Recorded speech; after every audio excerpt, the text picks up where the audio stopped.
Sticking with the Tigers though, mate. Everyone's second favourite team. No.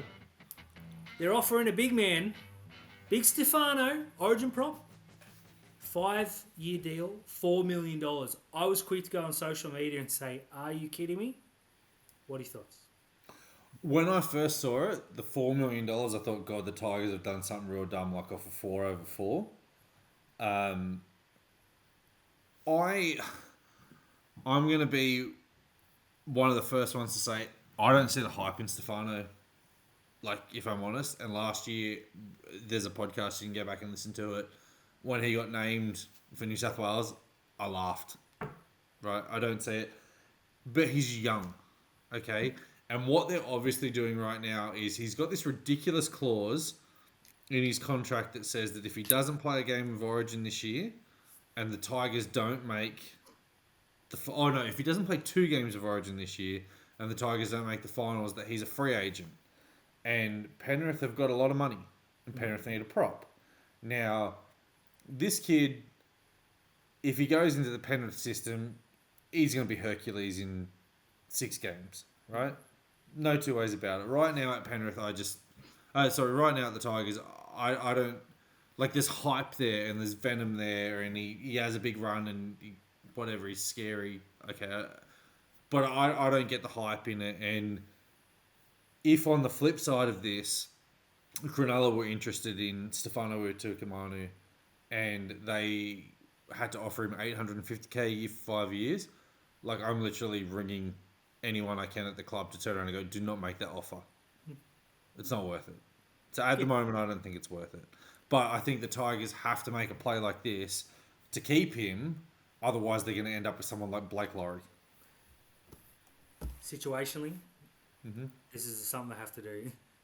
These rebuilds, and this is their 7th or 8th rebuild, this is the first time I've thought, okay, there's a serious rebuild here because they're bringing in a pretty handy 5'8" and Jerome Lua next year. I think Benji's going the right way about it. I think Richardson's going the right way about it, trying to shop players to England and clear out the decks. Look, the money's way too much. This is a kid who averages 115 metres a game and they've given him the farm. $800K for 5 years. 5-year deals have never... Name one 5-year deal that's ever worked. You'd probably say Cherry Evans, but that was a backflip that they needed to do to get him out of a contract that was equally ridiculous. He's the exception to the rule. It's Daly Cherry Evans.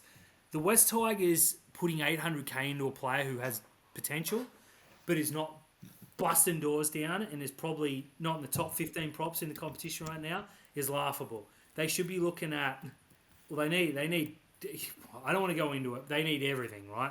They've got a 5'8" next year. I believe they've got a number 1. I love their number 9. Their 6, Galvin looks a real talent, or if he moves into lock, they've got some other options. I like what they're building. But to commit to a bloke who's had a couple of good games, it just reeks of the West Tigers. But I get it. They have to make a big move to say, hey, look, he's an Origin prop. Rightly or wrongly, he's an Origin prop. They can't be letting Origin props walk down the road to Penrith because the optics over 100K a year. They just have to sign him and hope it works out. I hope for their sake it does. And I'm not huge on this kid, but if he turned up at Cronulla for 400K, I'm doing a backflip. If it's 600, 800, no chance. He's not worth that. I get why they're doing it. I just think it's such a West Tigers move. They've made so many good decisions. I mean, they let Papali'i go, who's a fantastic player, but he doesn't want to be there. And I think the culture's got to come over individual players. This guy, unless they make him captain and say, hey, look, you are the future of this club, okay, it's a worthy investment, but you can't be paying a bloke who plays 800K. He plays 52 minutes a game and averages 115 metres. Cronulla are giving $1 million to a bloke who plays 65 minutes and averages like 180 metres. Breaks 15 tackles to Utoikamanu's 2 or 3. It's a world of difference. I just think they're overpaying. But again, I get it. Well, that. I was literally just about to say this. You took the words right out of my mouth. He averages 115 metres and tackles at 95%. David Clemmer averages 113 metres and tackles at 97%. They're very... You can go in on a run-by-run basis that Alex Twal does the same thing.